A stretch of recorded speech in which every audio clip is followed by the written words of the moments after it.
शुक्रिया असद भाई। मैं बहुत अच्छा वक्ता नहीं हूँ और इतना एक्सपर्ट भी नहीं हूँ कि जिन बिंदुओं को असद भाई ने बताया उसके ऊपर बहुत अच्छे से आपके सामने बयान कर सकूँ। 14 साल को फिर से याद दिलाने के लिए शुक्रिया कहूँ या क्या शब्दों का इस्तेमाल करूँ वो मैं समझ नहीं पा रहा हूँ, क्योंकि 14 साल कहना जिसमें लगभग 5000 दिन होते हैं और उन 5000 दिनों को एक तन्हा कोठरी में, बंदिशों में, हथकड़ियों में, टेस्ट लेस ज़िंदगी दुनिया से कटे हो गुजारना, उसको बयान करना बहुत मुश्किल होता है। और सिर्फ उस बंदी के लिए नहीं जो कि 4 दीवारी के अंदर दुनिया से कटा हुआ हो, उसके परिवार वालों के लिए भी कोई आसान नहीं होता है। जैसे कि अभी मुजम्मिल साहब ने बताया कि उनकी फैमिली ने आज भी जब वो आ रहे हैं तो उनके माँ बाप कहते हैं कि आप मीटिंग में ना जाएं। तो उस दर्द को, उस खौफ को, उस एहसासात को मैं समझ सकता हूँ, क्योंकि आज से 27-28 साल पहले जब मुझको राह चलते हुए सादी वर्दी में लोगों ने उठाया, 7 दिन इल्लीगल रखा, टॉर्चर किया, ब्लैंक्स पेपर पे साइन कराकर 1996 और 1997 में जो सीरियल ब्लास्ट हुए दिल्ली एनसीआर में, उन सभी केसों में मुझको इन्वॉल्व करके जेल में ठूस दिया गया। और उस दरमियान परिवार ने किस तरह का सोशल बाइकॉट, उस माहौल को उन्होंने जिया, उसको सामना किया। मनोज झा साहब कह रहे थे अभी कि हमें बहुत अच्छा लगता है इस तरह की सभाएं अभी भी हो रही हैं, और यकीनन मुझे भी बहुत अच्छा लगता है, क्योंकि आज से 27 साल पहले, 28 साल पहले जब मेरे साथ घटना घटी थी, इस तरह की सभाओं की कल्पना भी नहीं की जा सकती थी। मैं यहाँ पर कई जवान वकील स्टूडेंट्स देख रहा हूँ,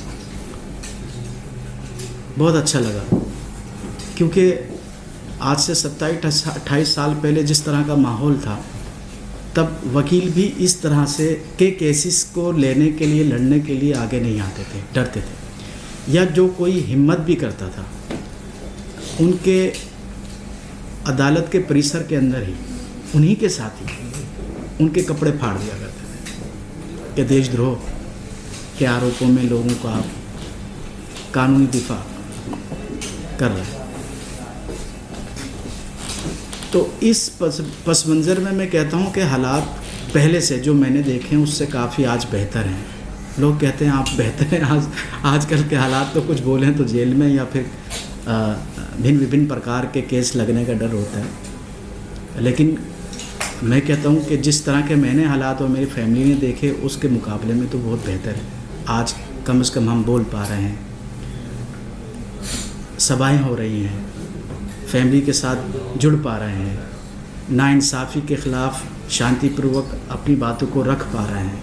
मीडिया का रोल भी संदिग्ध है, लेकिन एक तबका है जो कि इस तरह के केसों में बंद लोगों की बातों को सुनता है, उनके वकीलों को सुनता है, उनके परिवार को सुनता है, और वो मीडिया के माध्यम से समाज के सामने आता है।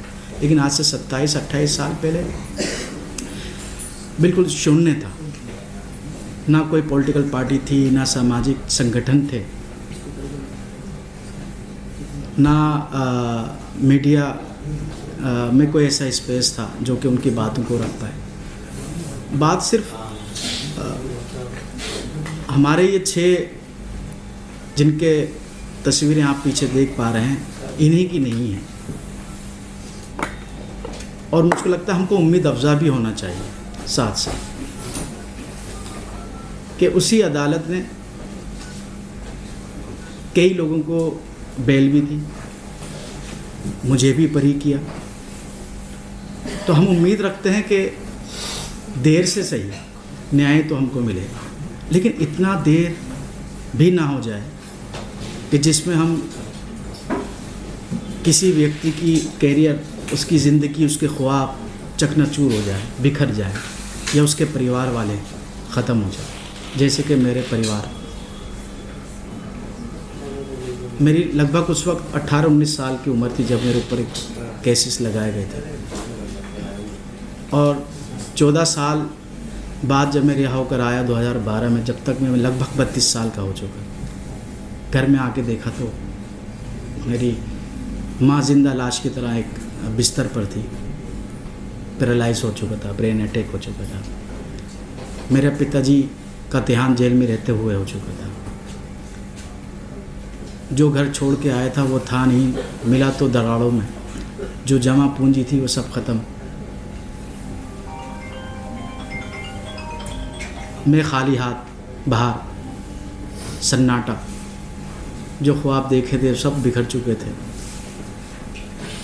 लेकिन उस जेल में रहते हुए जब कभी हमको सहूलत मिलती थी और न्यूज़पेपर पढ़ने का मौका मिल जाता था, तो एक केस 1987 का बहुत मशहूर है, हाशिमपुरा मलियाना मेरठ के नज़दीक, जिसमें PAC के कुछ जवानों ने लगभग 40 से ज़्यादा बेकसूर मुसलमानों को रमज़ान के महीने में गोली से मार दिया। मैंने एक दिन जेल में न्यूज़ आई कि वो लोग अपनी पेशी के लिए आए और उनकी तारीखें अभी चल रही हैं, केस ट्रायल पर है। तो ये मामूली बात है, केस चलता है, तारीखें पड़ती हैं।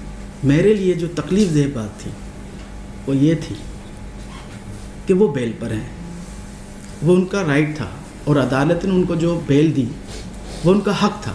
मेरा उनके ऊपर सवाल नहीं, सवाल तो मुझको मेरे से था। मैं जिस केस में मेरे ऊपर डाला गया था उसमें 2 कैजुअल्टीज़ थी और 18 इंजर्ड थे, जिसका दुख है उनके परिवारों के साथ जो हुआ उस घटना से। और हाशिमपुरा मलियाना में जो बेकसूर मुसलमान मारा गया उनकी संख्या लगभग 42 थी। तो सवाल आया कि 42 मर्डर वालों को बेल दे दी गई, लेकिन जिसके ऊपर आरोप है, जिस मुकदमे में 2 मर्डर और 18 इंजर्ड हुए हैं, उसको बेल को रिजेक्ट कर दिया गया। इसी तरह एक 90 के दहाके का बहुत मशहूर केस है, अगर आप जवान जो हैं वो गूगल सर्च करेंगे दिखेगा, जैन हवाला कांड। उसमें बहुत बड़े राजनीतिक व्यक्ति भी आरोपित हुए थे। खुल के बता देता हूँ, एडवाणी साहब। और जब मैं जेल में गया तो टाटा के तहत कुछ नौजवान मिले, जिसमें एक का नाम शहाबुद्दीन भी था, गुलाम नबी भी थे। उनसे पूछा तो उन्होंने कहा हम जैन हवाला कांड में हैं और हम मुकदमे आ रहे हैं एडवाणी साहब के। एडवाणी साहब जेल से बाहर हैं, वो अंदर हैं। तो ये मापदंड क्या किसी धर्म के अंदर पैदा होने से, ख़ास धर्म के अंदर पैदा होने से मापदंड बदल जाते हैं? ये मैं नहीं समझ पा रहा। बात इन 6 की नहीं मैं कह रहा था, मैं तो कहता हूँ कि जो जेल में सिर्फ पॉलिटिकल प्रिजनर्स की नहीं बात, बल्कि अन्य बंदियों की भी, जिनको सालों जेलों के अंदर चलना पड़ता है और फिर कोर्ट के मोहर के साथ बरी होकर बाहर निकलते हैं, उनके लिए, उनके गुजारे हुए समय के लिए क्या क्या कंपनसेट होगा? क्या वो समय लौट आ पाएगा, या मेरे 14 साल लौट आ पाएंगे? हो सकता है, और उम्मीद है, जिस तरह से हमको सुनने को मिलता है कि जो मैटर कोर्ट में हैं वो सुनवाई के बाद ये सभी बरी होंगे। तो क्या जो ये डिग्रियां ले रहे थे क्या उनको उसमें डिग्रियां प्राप्त करके जो पोजीशन थी उनकी, या वो सपने सोचे हुए थे जिस मुकाम के ऊपर वो पहुंचना चाहते थे, क्या ये नौजवान वहाँ पहुंच पाएंगे? या वो नौबत आएगी कि मेरी तरह रिहाई के बाद भी संघर्ष करना पड़ेगा। अक्सर एक समाज में धारणा है कि जो लोग खासकर जेल से लंबे समय के बाद निकल कर आते हैं तो लोग समझते हैं कि बहुत अच्छा हुआ, रिहाई मिल गई, सब कुछ अब सामान्य हो जाएगा। यकीनन आज़ादी बहुत बड़ी नेमत है, लेकिन मेरा जो अनुभव है वो ये है कि जेल के जब दरवाज़े किसी के लिए खुलते हैं आज़ादी के, उसी के साथ कई तरह की चुनौतियां भी दरवाजे खुल जाते हैं। जो अभी लोग जेलों से बेल पर निकले हैं, क्या वो हम कल्पना कर सकते हैं कि उनकी ज़िंदगियां सामान्य होंगी अभी? वो क्या उसी प्रकार, या उनके फैमिली वाले उसी प्रकार जी पा रहे होंगे जो जेल में जाने से पहले या केस लगने से पहले था? किस तरह से समाज का वो सामना कर रहे होंगे? मैं बस आखिर में अपनी बात को समाप्त करते हुए यही आप सबसे गुजारिश करूँगा कि इस तरह की मीटिंगों का होना अच्छी बात है, हौसला अफजा बात है, लेकिन मीटिंग सिर्फ मीटिंग ना रह जाए।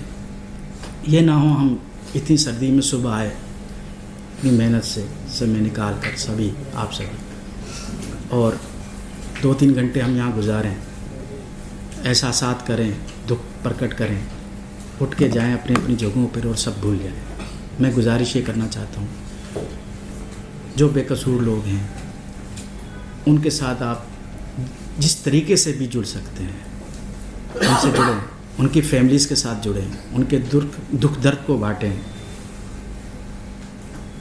लीगली तौर पे हेल्प दी जा सकती है तो कानूनी सहायता दी जाए, मनोवैज्ञानिक तरीके से सहायता अगर दी जा सकती है तो मनोवैज्ञानिक सहायता दी जाए। शब्दों से साथ समय देकर उनके परिवार वालों को या उनके भविष्य के लिए